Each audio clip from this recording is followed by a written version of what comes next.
It was our pleasure to meet 37 new friends and visit 10 locations in 4 South American countries in November 1997. We will preview the video with 100 photos from this memorable journey. Folk music of the Andes by the group Umiña of Peru is in the background. The Sheraton Hotel was our base for 5 days in Rio de Janeiro.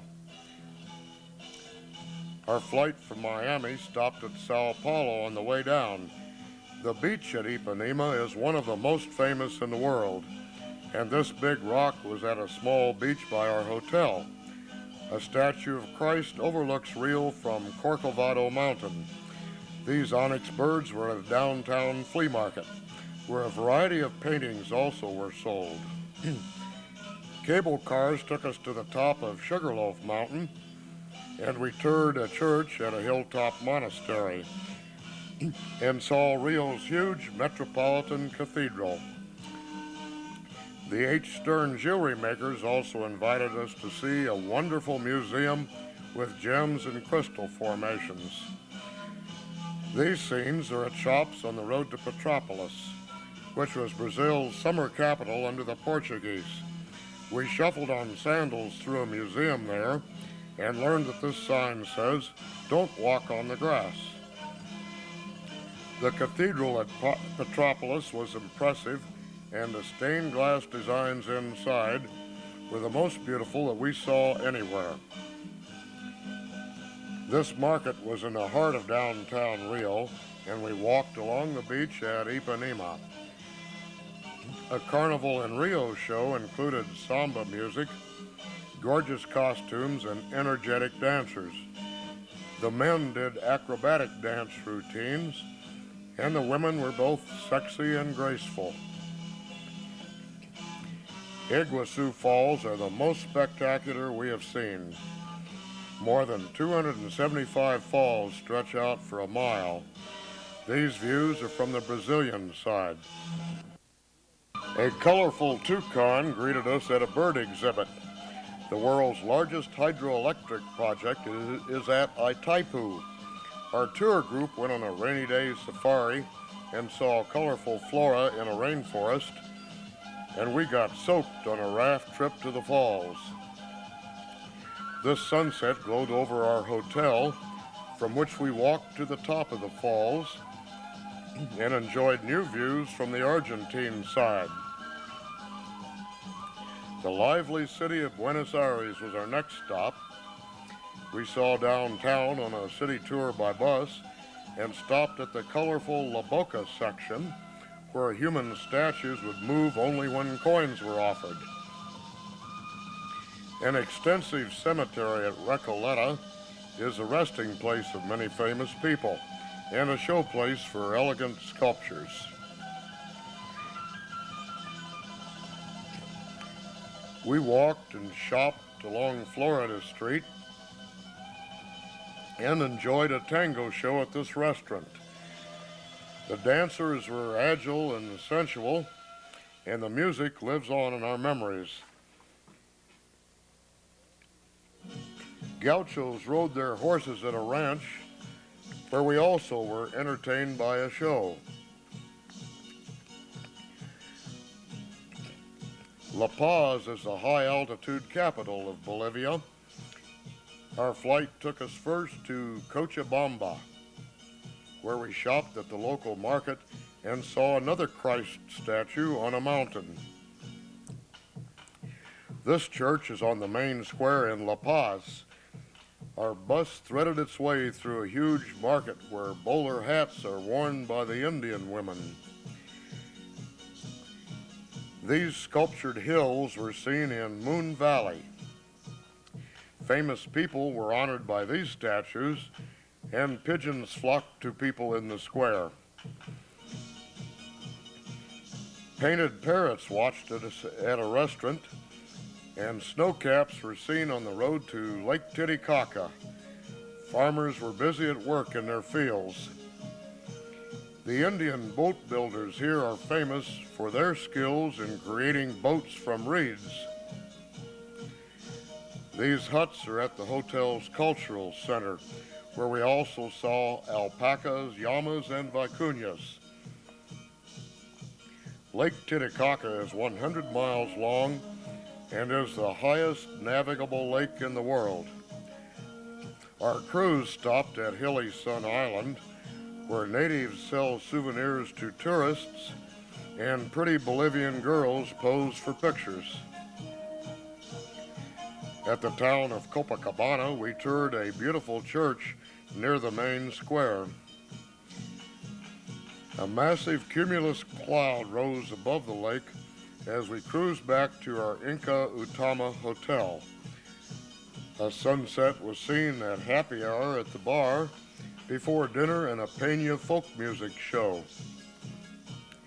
Our final tour stop was at Cusco, Peru. A monastery was seen near our hotel, as well as a cathedral and several churches. Silver is one of Peru's plentiful metals. These Inca ruins were at Sacsayhuaman, and Tambo-Machebas also are near Cusco. A train took us through the mountains to the sacred Inca city of Machu Picchu. The amazing skill of the Incas is evident in stone blocks cut by hand to fit each other and structures built without modern tools. These ruins were undiscovered for several centuries. Our guide played a solo on flute that he made, and we heard El Condor Pasa. A river coursed alongside the train tracks, and peddlers displayed their goods wherever we paused on the long ride back to Cusco. We saw these people at a stop where we changed train cars. We did more sightseeing and shopping at the main square on our last day in Cusco.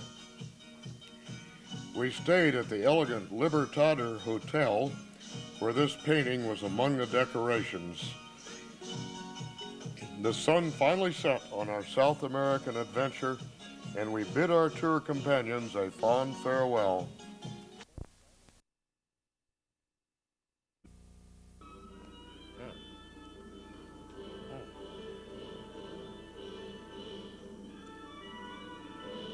We explored China in November 1999 in a 3-week tour by planes, boats, buses, and a train.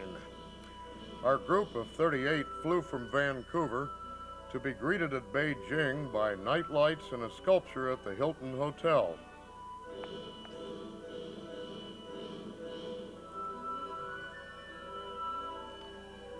The next morning, we began exploring the land of stone lions, millions of bicycles, and the notorious Tiananmen Square.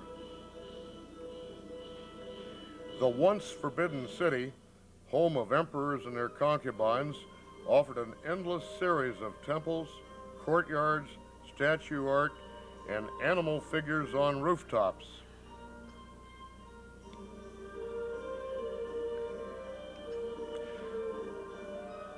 We cruised on the lake at the Summer Palace and saw pandas at the zoo. We watched pottery being made and admired the craftsmanship and the patience of the workers.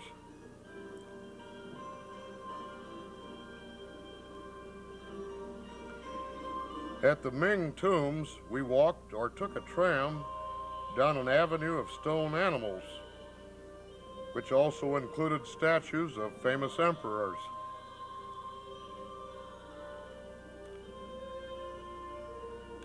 A memorable highlight was our pedicab tour of the Hutong and meeting and dancing with friendly Chinese elementary students.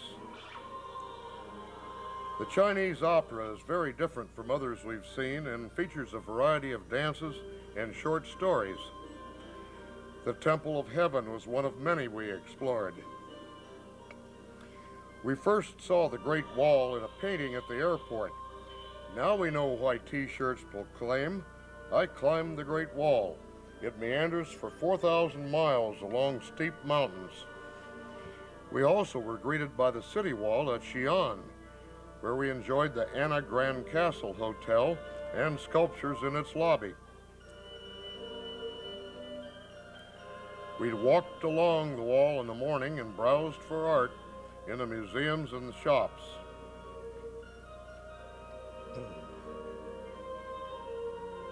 Chinese music was heard at a dinner show and is also on this tape.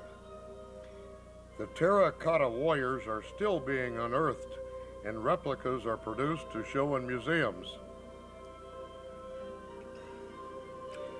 A backstreet market was explored at Wuhan, and school kids posed happily for photos, and men were playing cards nearby.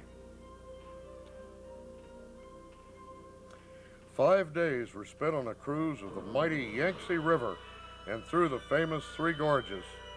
We saw many boats passing by, and the site where the world's largest dam is being built. In about 10 years, the villages and cities by the river will be under a lake behind the dam. The Chinese burn coal for industry and heating homes, so the atmosphere is very hazy. Expert pilots guide boats carefully as the river twists and turns on a 4,000-mile course. We learned about Chinese customs and were entertained by presentations on the ship.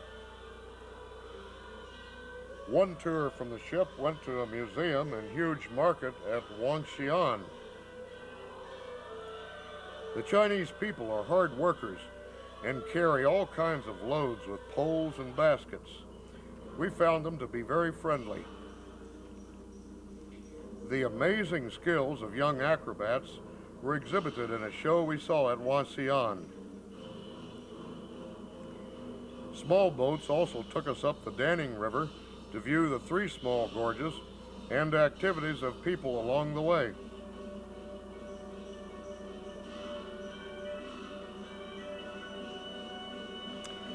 Our cruise ended at Chongqing, where we visited the Great Hall and admired art in a gallery there.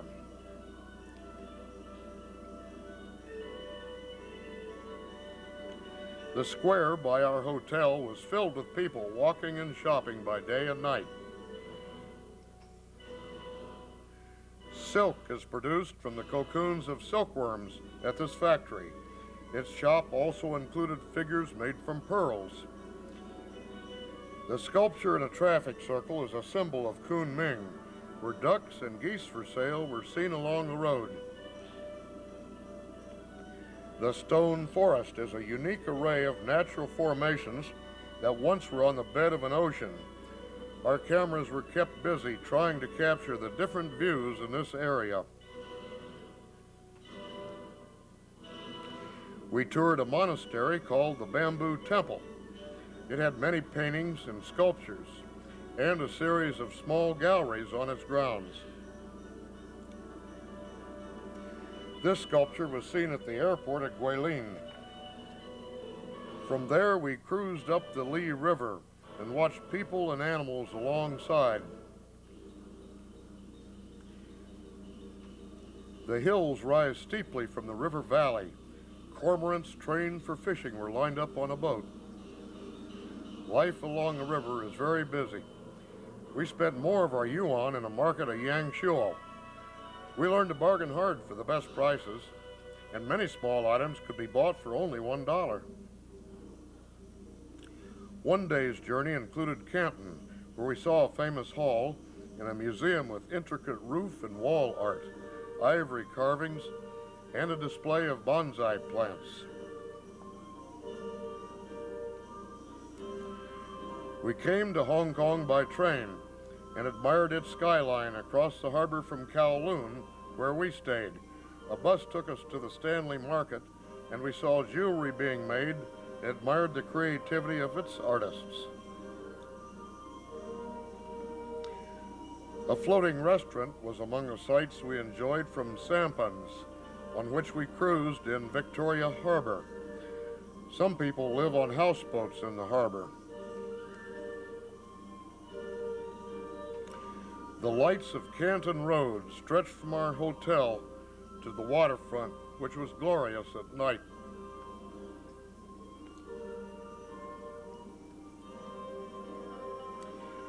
We also took a short cruise from Hong Kong to a nearby island, and we enjoyed the beach at Discovery Bay. A bird sanctuary was in a park near our hotel, and a sculpture of frolicking dolphins was on the patio at the hotel. As our tour ended, we got some final views of the tall buildings and the skyline of Hong Kong. These will always remain in our memories.